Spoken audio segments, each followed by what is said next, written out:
Halo great people, balik lagi di Liquid, ngobrolin lika-liku investasi dan reksadana. Great people dimanapun kalian berada, pasti kalian udah punya investasi dong. Apapun bentuk investasinya, yang terpenting adalah tujuan investasinya jelas dan bukan dari bagian investasi bodong. Tentunya sebelum mulai berinvestasi juga great people udah melakukan research, cari tahu informasi mengenai apa itu investasi baik secara basic maupun advance. Dan bicara soal sumber pengetahuan investasi, hari ini BNI Asset Management kedatangan tamu spesial dari teman-teman kita yang masih muda belia, yang masih duduk di sekolah menengah atas. Mereka hadir ke BNI Asset Management untuk belajar mengenai apa itu reksadana secara langsung di kantor BNI AM. Dan kali ini kita juga akan ngobrol mengenai mengenal investasi sejak remaja dengan perwakilan dari sekolah tersebut yang sudah hadir di tengah-tengah kita, yaitu Bapak Wesley Alfa Mardikin selaku Business Foundation Lecturer dari UPH College Business Foundation. Halo Pak Wesley, apa kabar Pak? Baik, Bonita. Senang banget kita kehadiran tamu dari UPH College. Terus Pak mau nanya nih sebelum kita masuk ke pembicaraan utama kita, boleh tahu Pak nggak Pak alasan utamanya UPH College ini hadir di BNI Asset ini untuk company visit gitu? Alasan utamanya apa sih Pak? Ya, kami selaku lembaga pendidikan ya ingin menerapkan suatu pembelajaran yang memiliki koneksi dengan dunia real ya, dunia bisnis. Nah, jadi kami melihat dunia investasi itu kan sebagai dunia yang sangat beragam, yang kompleks ya. Betul. Mungkin kita bilang terra incognita ya. Nah, jadi bagaimana peserta belajar di kelas kami itu dapat memetakan gitu loh dunia investasi, macam-macam dunia investasi dan benefitnya buat kebutuhan dan keinginan mereka tuh seperti apa. Jadi kami sangat tertarik dan kami melihat BNI Asset Management sebagai pelaku di dalam pasar modal yang sangat bereputasi ya, seperti itu. Baik, terima kasih Pak Wesley. Suatu kehormatan banget buat BNI Asset Management kedatangan tamu gitu dari teman-teman UPH College ini Pak. Jadi Pak boleh cerita lagi kali ya mengenai apa itu UPH College Business Foundation. Mungkin banyak juga great people yang nggak tahu Pak kenapa namanya UPH tapi masih siswa-siswi menengah atas gitu Pak. Boleh diceritain Pak? Ya, UPH College itu memang berlokasi di dalam kampus UPH dan memang bagian dari UPH. UPH College sendiri itu didirikan tahun 2010 ya, dan saat ini sudah memiliki mahasiswa 1775. Oke. Nah, UPH College ini memang adalah sekolah SMA ya, sekolah high school untuk para peserta belajar yang ingin lebih spesifik ya, terutama dalam bidang-bidang yang akan dimasuki di dalam universitas nanti. Jadi di UPH College ada seperti pre-university gitu, ada selain business foundation, ada medical foundation, ada art foundation. Nah seperti itu. Jadi mereka dikhususkan untuk belajar beberapa mata kuliah yang akan mereka ambil nanti di perguruan tinggi, seperti itu. Wow, berarti kurang lebih sudah 13 tahun berdiri ya Iya. Pak UPH Business College ini, College Business Foundation ini, sorry. Dan Pak boleh tahu nggak sih tujuannya didirikan dari UPH College Business Foundation ini tuh apa Pak? Nah, memang UPH College ini seperti feeder ya. Jadi feeder untuk ke parentnya kita, yaitu UPH Universitas Pelita Harapan. Jadi memang sebagian besar banyak anak UPH College itu yang melanjutkan kuliah ke UPH. Namun juga beberapa banyak juga yang ke perguruan tinggi negeri, ke luar negeri, dan ke beberapa kampus swasta yang lain.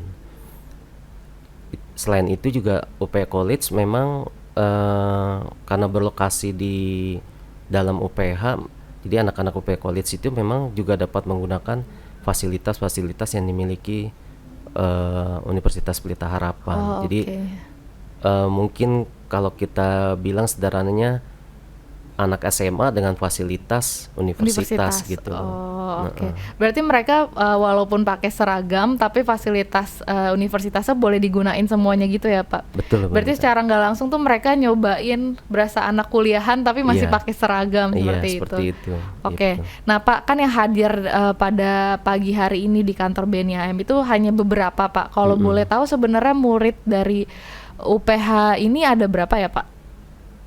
Total Iya, keseluruhannya? total keseluruhannya ada UP College ya Bu Iya, ya. UPH College ya, Pak. Total keseluruhannya ada 1.775 Oke, siswa seperti itu. Nah, untuk bisnis khusus yang menekuni bisnis foundationnya dari tahun 2009 kita sudah meluluskan 40 Oh, oke. siswa. Sebagian besar mereka memang melanjutkan ke UPH, tapi ada juga yang ke perguruan tinggi negeri, bahkan ada yang ke luar Keluar negeri negeri. juga Oke. sekaligus seperti itu. Oke, Pak. Terus mau nanya juga nih, Pak, Iya. terkait kurikulum dan atau mata pelajarannya yang ngebedain sama siswa-siswa yang lain tuh apa sih, Pak, kurikulumnya untuk anak-anak UPH College ini? Nah, jadi mereka bisa memilih foundationnya ya Bu ya, sesuai dengan passion mereka. Misalkan mereka yang sudah komit, sudah tertarik dunia kedokteran, mereka bisa ngambil medical Oke. pathway. Atau mereka misalkan mau masuk fakultas musik gitu, mereka juga sudah bisa ngambil ada art pathway seperti itu. Nah, terus juga di dalam business studies mereka bisa ngambil business foundation ini untuk melanjutkan ke fakultas bisnis yang akan mereka tuju ya, seperti itu.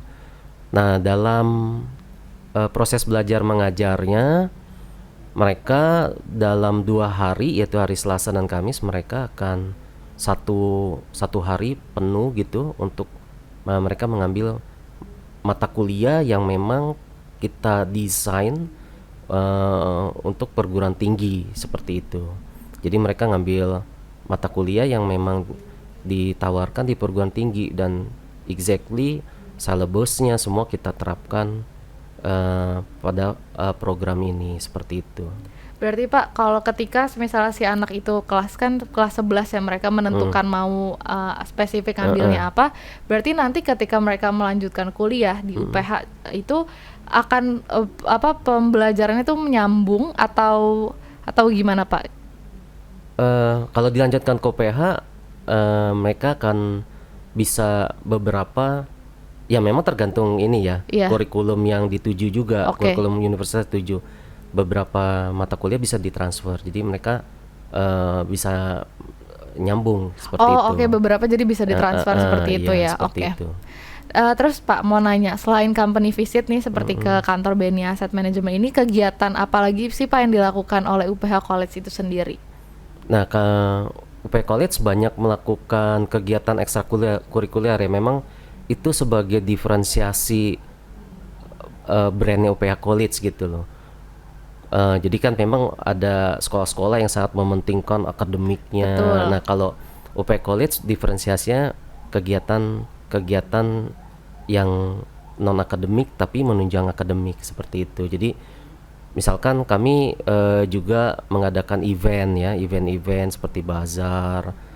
Waktu itu bulan lalu kita mengadakan semacam event untuk UMKM. Oke. Jadi kita mengajak UMKM ya untuk berpartisipasi di dalam bazar tersebut. Nah, terus kita melihat bagaimana para pedagang UMKM itu melakukan bisnis, dan kita juga memberikan advice ya seperti itu, supaya mereka juga bisa lebih eksis ya, lebih memiliki image yang image yang bisa dipercaya gitu loh, seperti itu. Berarti tujuannya adalah membuat siswi-siswi ini tuh belajar langsung dari pelaku usaha Iya, yang sebenarnya gitu ya, seperti Pak itu, ya. Oke, Pak. Terus, Pak, mungkin ke depannya sih apa sih harapan yang ingin diperoleh dari siswa ini saat kunjungan hari ini ke BNI Asset Management, Pak? Harapannya. Nah, harapannya anak-anak anak-anak siswa UP College ya, karena kebetulan saya mengajar mereka langsung di dalam mata pelajaran bisnis studies. Nah, di dalamnya ada investing juga segala finance. Nah, mereka tuh banyak yang yang sangat tertarik ya ke dalam Iya. dunia investasi. Oke. Tetapi sayangnya mereka tidak mampu mendefinisikan kebutuhannya seperti apa gitu loh. Oh, oke. Apakah short term, apakah long term, apakah mau yang fixed income. Nah, mereka tuh tidak Belum tersalurkan ya, ya masih seperti itu. meraba-raba gitu ya, Pak. Oke. Nah, jadi mereka banyak bertanya gitu loh. Terus mereka juga ada yang sudah mulai berinvestasi ya, punya aplikasi, jadi diperlihatkan ke saya seperti itu. Nah, oleh karena itu saya sangat terbeban untuk memberikan guidance kepada mereka gitu loh, supaya mereka tidak masuk ke dalam ya investasi yang Investasi tidak bodong jelas, yang tidak jelas kan, ya. seperti Oke, itu. oke. Karena udah banyak kan korbannya ya. Benar, Pak. Seperti itu. Terus jadi kami mengajak mereka untuk melihat bagaimana nih dunia investasi yang sebenarnya, seperti itu ya. Dunia investasi yang aman dan manageable gitu loh. Jadi mereka ya harus mengetahui bahwa berinvestasi ada risikonya. Betul, ya. Iya kan ya. Nah, tapi risikonya bisa kamu manage gak? Seperti itu ya kan. Nah, jadi mereka juga harus tahu mereka punya strength-nya apa, weakness-nya apa gitu loh. Dan investasi apa yang cocok buat mereka. Supaya mereka tidak juga melakukan investasi yang tidak bertanggung jawab ya. Iya, benar, Pak. Tanpa perhitungan risiko, nanti malah beda tipis lah dengan yang namanya gambling seperti itu. Betul sekali. Oke, Pak. Pas banget tadi Pak Wesley udah nyebutin juga bahwa ada beberapa muridnya, siswanya yang udah mulai tertarik dengan dunia investasi berarti ya, Pak. Berarti kalau kayak gitu selanjutnya nih Pak, selain office tour ini apalagi sih yang dilakukan UPH College untuk membangun literasi para muridnya mengenai pentingnya memulai berinvestasi sejak dini gitu, secara tepat dan aman gitu. Berarti maksudnya UPH tuh literasinya tuh seperti apa gitu agar siswa-siswinya tuh tidak terjebak di investasi bodong, Pak. Nah, kami ada beberapa mata pelajaran yang sifatnya elektif ya. Oke. Jadi setelah sekolah selesai tuh sekitar jam 4 itu ada mata kuliah yang sifatnya elektif. Dan beberapa mata kuliah elektif itu memang mengajarkan financial literacy ya. Beberapa mata kuliah yang pernah yang pernah dibuka dan sampai sekarang juga masih berlangsung ada value investing. Oke. Jadi kita mengajarkan bagaimana prinsip-prinsip value investing yang sudah mendunia tersebut yang dipelopori oleh Benjamin Graham seperti itu. Terus ada juga beberapa mata pelajaran seperti financial mathematics seperti itu ya. Terus ada principle of finance juga. Dan mereka boleh mengambil mata pelajaran itu elektif. Terutama untuk siswa-siswa yang special program seperti itu. Terus kemudian selain itu kita juga mengajarkan mereka ya untuk berinvestasi dalam real asset juga ya. Betul. Jadi misalkan kalau mereka ingin, ya memang lebih tepatnya sih ke entrepreneurship seperti itu. Jadi kebetulan di UPH College itu kan ada UPH Mart. Iya. Jadi kita juga mengarahkan mereka untuk menemukan peluang-peluang bisnis dengan memanfaatkan UPH Mart. Jadi mereka misalnya punya produk, terus produknya seperti apa, kemudian mau di branding seperti apa, nah seperti itu. Terus melakukan market research sebelumnya, apakah produknya bisa laku atau tidak di internal kan dengan jumlah 1.000 siswa 1.775 itu kan suatu pasar yang cukup wah ya, apalagi pasarnya kan captive tuh. Iya. Ya kan seperti itu. Nah, selain itu juga kami mengikuti ini ya. Jadi bikin kita di sana ada Nobel Society. Jadi kayak seperti perkumpulan lah gitu. Jadi salah satu perkumpulannya itu ya adalah tentang accounting dan ekonomi. Walaupun banyak lagi sih, ada desain komunikasi visual, ada musik, macam-macam. Nah, seperti itu. Jadi untuk Nobel Society itu Accounting Business Studies itu juga di ekstra ini after class setiap hari Jumat. Oke. Jam 4. Jadi mereka yang tertarik topik-topik iya kan ya, apa current topik sekarang. Nah memang saya akui topik-topik investasi itu yang sangat menarik mereka gitu loh. Oh, oke. Terutama di financial asset ya. Iya. Bagaimana misalkan mekanisme saham, obligasi seperti itu. Ya kan, oh jika suku bunga naik lebih tertarik megang saham atau obligasi Iya, iya. seperti itu loh.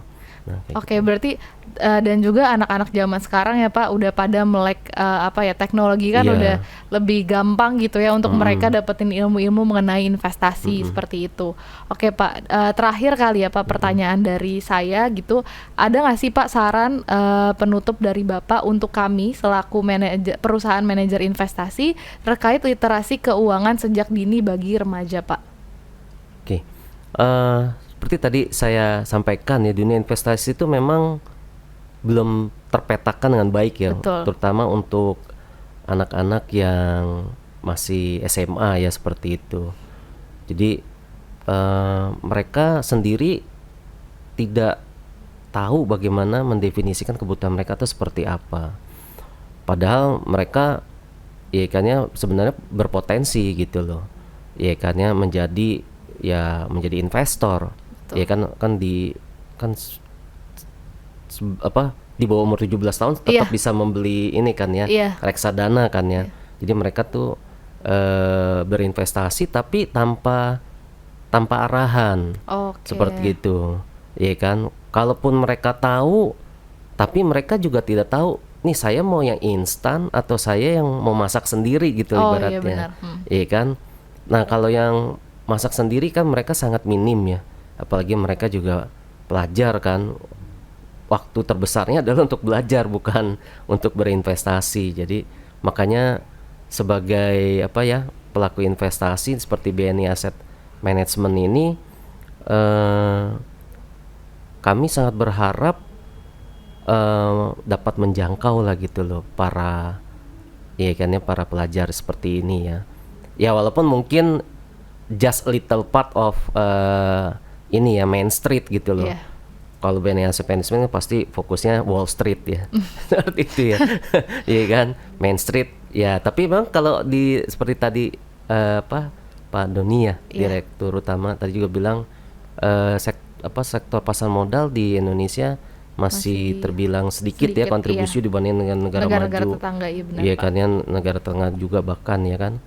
Nah, saya melihat ya memang mereka yang sebagian kecil dari apa mainstream ini bisa sebenarnya menjadi ini ya investor yang someday mereka memiliki kontribusi utama juga seperti itu ya. Nah memang bahasa investasi itu kan bahasa yang Terlalu tinggi iya, ya, heeh. agak sulit dicerna Cerna, oleh oleh mindsetnya pelajar seperti itu. Mungkin saya terinspirasi misalkan seperti kalau saya lihat Ray Dalio ya yang punya hedge fund terbesar tuh di dunia, Bridgewater. Iya. Dia tuh membuat buku-buku yang sifatnya eh, animasi komik gitu, bahkan bisa dilihat di YouTube gitu ya, Oke. bagaimana principle of success dia, principle of investing dia gitu loh. Terus dia juga bikin video how economy machine work dalam bahasa yang mudah dicerna Oh, seperti oke. itu. Nah mungkin bisa dibuatlah konten-konten yang memang mudah dicerna ya buat mereka dan dengan kebutuhan mereka yang memang waktunya terbatas untuk berinvestasi seperti itu. Nah, jadi mungkin yang kita bilang instan lah. Iya. Iya kan, kalau mungkin yang udah investor yang berpengalaman kan mereka tahu bagaimana mengelola sendiri ya seperti itu. Jadi mungkin konten-konten di media sosial yang bisa dikemas dalam bahasa yang sederhana ya, yang Iya. down to earth sehingga mereka mudah mengerti gitu loh, seperti itu. Baik, terima kasih Pak Wesley atas sarannya untuk kami semua, dan terima kasih juga Pak Wesley untuk obrolan kita hari ini. Jadi teman-teman Great People, buat yang mungkin usianya masih 17 tahun, yang masih duduk di bangku SMA, yang mau ingin mencoba investasi, jangan ragu, jangan takut gitu, karena Pak Wesley, kita juga investasi di BNI Asset Management ini reksadananya bisa dimulai dengan Rp10.000 aja Pak gitu, dan kita bekerja sama dengan Apert, agen penjual, yang bisa teman-teman cek nanti di Instagramnya BNI Asset Management. Oh ya, teman-teman jangan lupa juga ikuti terus podcast Investasi Liquid di Spotify BNI Asset Management, dan juga jangan lupa follow Instagram BNI Asset Management di @bni-asset-management dan UPH College Business. Pak, di mana Instagramnya? @UPH College. Oke, dan jangan lupa saksikan episode podcast Liquid lainnya di Spotify BNI AM. Better Future, Invest Invest now. Now.